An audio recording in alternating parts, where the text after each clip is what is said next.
Shadiversity. Greetings, I'm Shad, and I want to talk a little bit about castle towers, because contrary to what a cursory look at the subject might tell you, it's actually a sophisticated and complex topic, specifically the different types of castle towers and how many you would want on a castle. To begin, castle towers were always present with a castle itself because they kind of encompass the main defining feature of what helped determine this to be a castle. Now, a castle essentially is a fortified private residence, but it's that fortification part that the tower helps achieve. You could have a castle that's essentially just a wall and not have any towers around it, but that's rarely ever done. In actual fact, it is the presence of towers that really help define it to be a castle and even look like a castle. If we were to go back to the Genesis, the first types of castles like the Motte and Bailey, and in all honesty, there is a bit of a misconception that the Motte and Bailey comprise the only first type of castle. If someone was living in a defensive building that was simply a tower on a motte without a separate bailey, that would also be a castle. It's just that the Motte and Bailey was quite common. And the main defensive feature of the Motte and Bailey and just a tower and bailey is this defensive tower. And regarding size, they didn't actually have to be that big. In fact, many of them are actually smaller than the towers that you see on the walls of many later castles. And this central tower on Motte and Baileys and just Motte and Towers are also generally the largest and most fortified structure within this fortification. Now, this primary central tower has a very common name that many of you might understand. It is known as the keep. Yet, as castle design developed and evolved, there has been a separation in the idea of a keep as opposed to a tower, because the main central fortified building and also where the residence ended up being located grew in size and grandeur.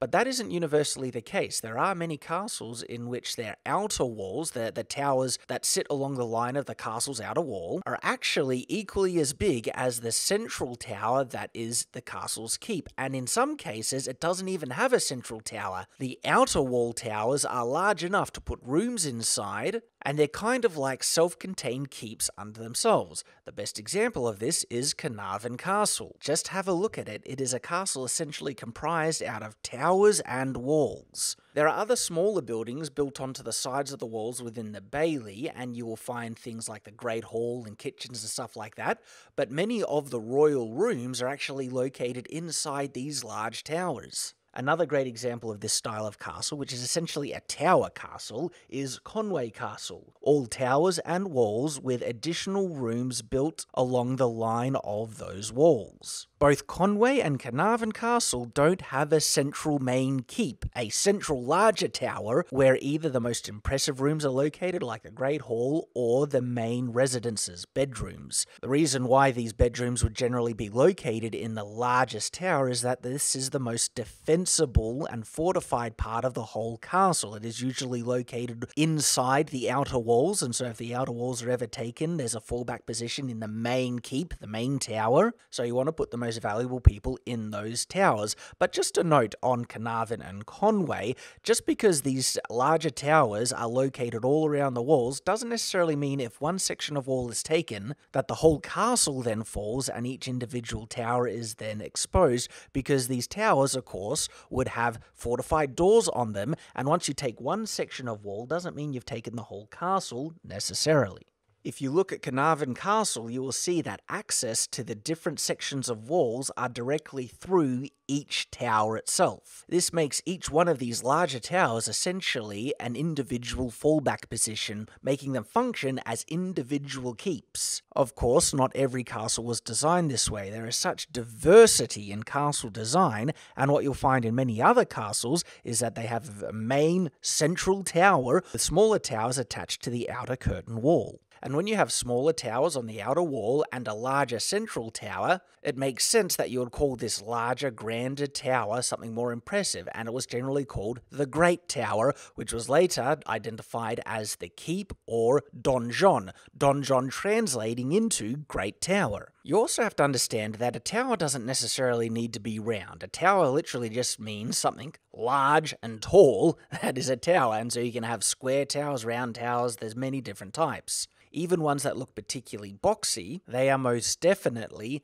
towers. Now, if you have heard that a donjon is actually something distinctly different to a keep, you might be a little bit confused. Well, you have to understand that originally, donjon and keep were synonymous terms. They meant the exact same thing. But castles grew and evolved, and if you had a building that was the most fortified building within the castle, where your own personal bedroom was for the lord, and the Great Hall and everything else, but you wanted a taller tower that gave you a better lookout position and perhaps was even more useful to lock away people in the part of the castle that was the most difficult to escape from, you then technically have two great towers, don't you? But we already have these two terms that exist, keep and great tower. They do essentially mean the same thing, but keep is a term that has evolved to mean the main building, the largest, most fortified part of the building, and donjon translating into great tower. Can you guess which building was identified as which if you had a situation where you essentially had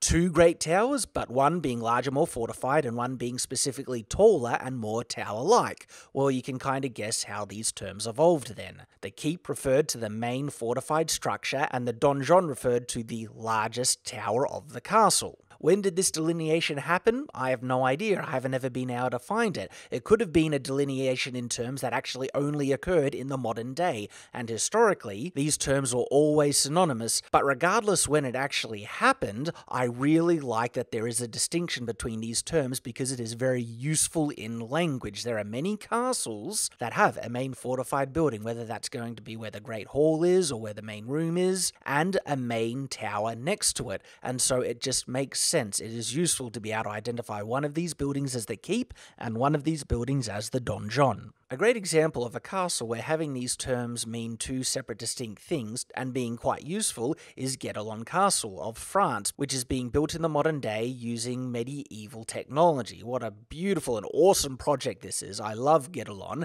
and what you'll see in this castle design, we see a main central fortified building, which we of course can identify as the keep. You could also just call it the Great Hall, but classically that is what I feel you would call the keep. You wouldn't call this large tower next to it the keep, because that isn't the main central building anymore, and that is what the term, the word keep, has evolved to mean. It might not necessarily have meant that in the medieval period, but I feel we actually have to acknowledge the way language is used in the modern day so we can convey the information we want to convey in the most efficient way possible, and the side tower we would most definitely call the donjon, and this isn't inaccurate, because that great tower, the largest tower, would have been called the donjon historically, and if it was also called the keep, that's not a problem because we are still identifying it with a historically accurate term, donjon. We are just reapplying the word keep. Also, if you go back to the actual genesis of the word keep, it wasn't a universal term that meant the primary fortified building of a castle. Originally, it comes from the word kype, meaning basket or cask, and it was a term that specifically applied to shell keeps, which is a specific type of keep, not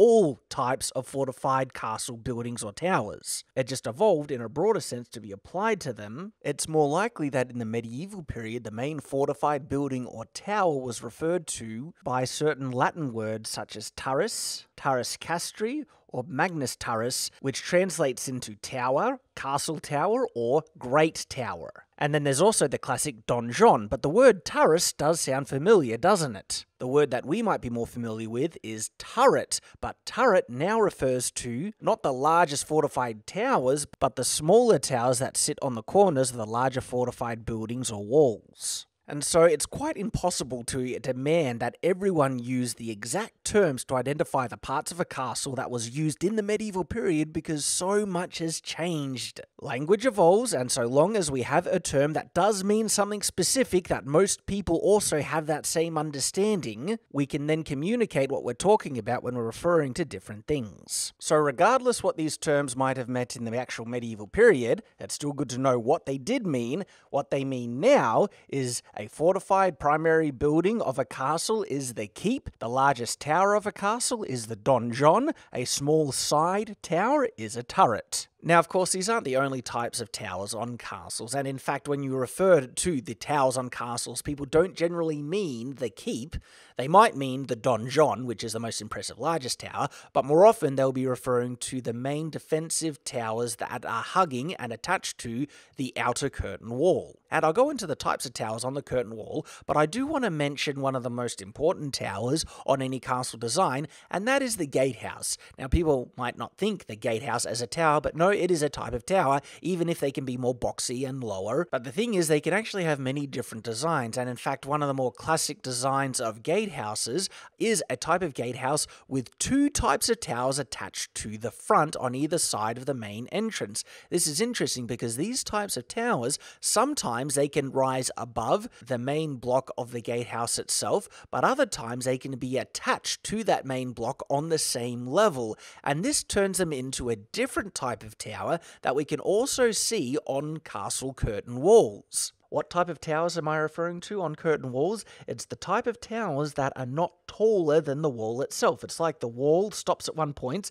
and then has a rounded kind of half circle jutting out of it and then continues in line, and this rounded half circle is not higher in elevation to the main wall's ramparts. These types of towers are called bastions. And so when you have these types of towers attached to a gatehouse, they are bastion towers, specifically flanking bastion towers, because they flank the main entrance on either side. A regular type of tower, which would either be a square or circle, which has a battlement raised higher than the wall's ramparts, you would just generally call a standard castle tower in this sense. And there's no special names for towers that either have a matriculated battlement on corbels or a straight battlement, or if they're square or circular, you would just define them by their description. This is a square fortified tower, this is a circular fortified tower, this is a square matriculated tower, and this is a circular matriculated tower. There's another interesting type of castle tower that you see on certain castles, and that is what are called half towers.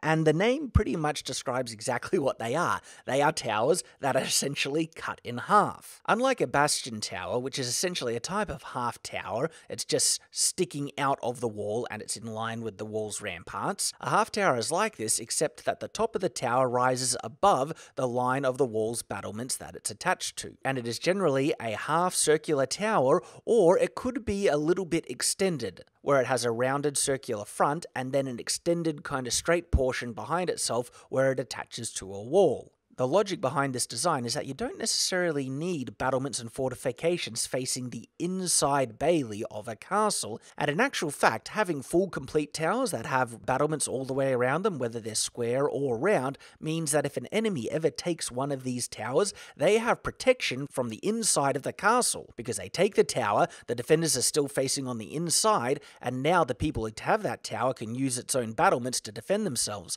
But with a half tower, there are no battlements facing the inside, and in actual fact, there are some cases in which half towers are completely open on the inside. There are no walls closing off the internal intermediate rooms on the inside of the tower before you reach its top. This means that if any enemy ever takes these half towers, they're completely exposed, and it'll be very hard for them to hold the tower and defend themselves while the defenders retaliate. Half towers also save resources, but if you don't close them off, you essentially can't use them as additional rooms for a castle. And as I mentioned in my video describing why castle roofs are designed the way they are, rooms are very useful because you can put stuff in them, and for additional significant reasons that I mentioned in my other video.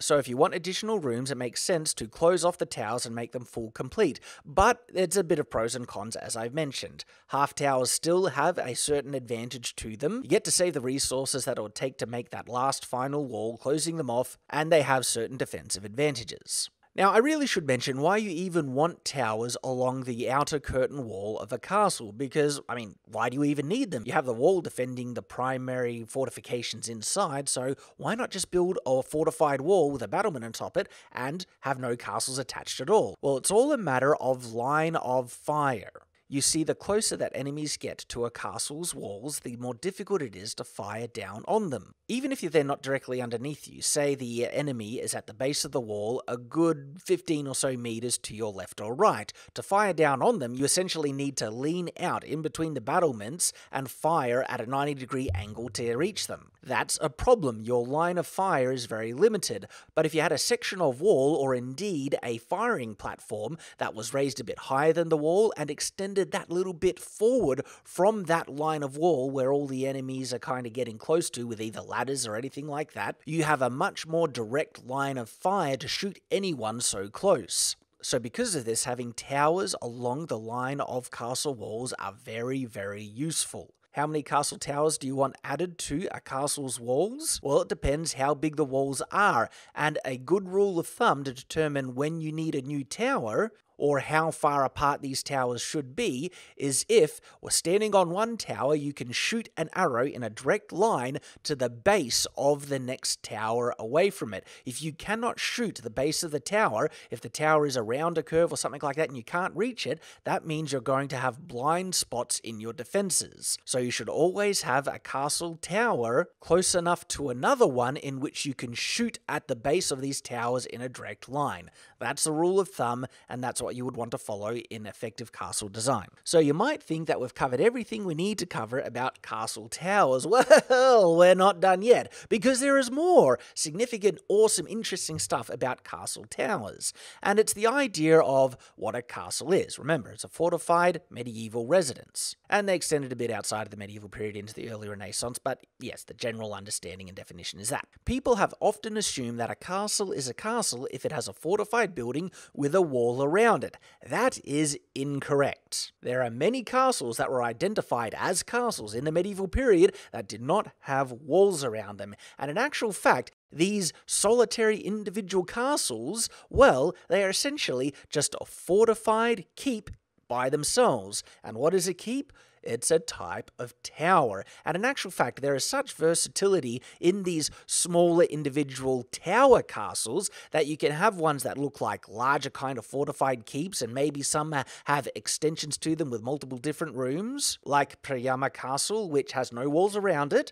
Or you could get the smaller kind of tower castles, and we see a decent number of them built around Scotland in the 16th century. Some essentially being no greater than what looked to be watchtowers, but because people are living in them, and you have to remember the sizes of medieval homes were much smaller, and so even though these watchtower castles look quite small, they generally actually as large as the standard medieval home. And if you had the choice between living in a home or a stone fortified tower, even though it might not seem big to our own understanding, well, you would know what someone would pick in that period. They would live in the fortified tower, and with someone living in it being a fortified medieval residence, indeed, yes, they are still castles, even if they are much smaller and more modest than what you might assume. Tower castles, or simply solitary keeps, are of course still castles, and by the way, there's no real need to call a keep unless you need to define it separate to something else. So you would call the main fortified building a keep if you needed to refer to a part on the castle separate to the walls, but if it doesn't have walls, if it doesn't have any other towers on it, you would just call it the castle. Get to the castle, let's go inside the castle, because there's no need to make a distinction between this building of the castle, between other buildings of the castle, because this castle only has one building. But when you have multiple buildings, well, then you need more specific terms, like get to the third curtain wall tower, or get to the gatehouse, or get to the donjon, or get to the keep, because there are different buildings that comprise the totality of this castle. And if you were to say get to the castle, or which part inside the castle, because there's many parts. But when there's one part, there's no need for smaller terms, so you wouldn't call a single castle tower a keep in and of itself. Just call it a castle. Perfectly fine. That does the job. And there we go. This has been a very in-depth kind of deep dive on castle towers. There's far more to the topic than many people assume. So I do hope you have enjoyed. It has been a pleasure to make this video. I hope to see you again, and until that time, farewell.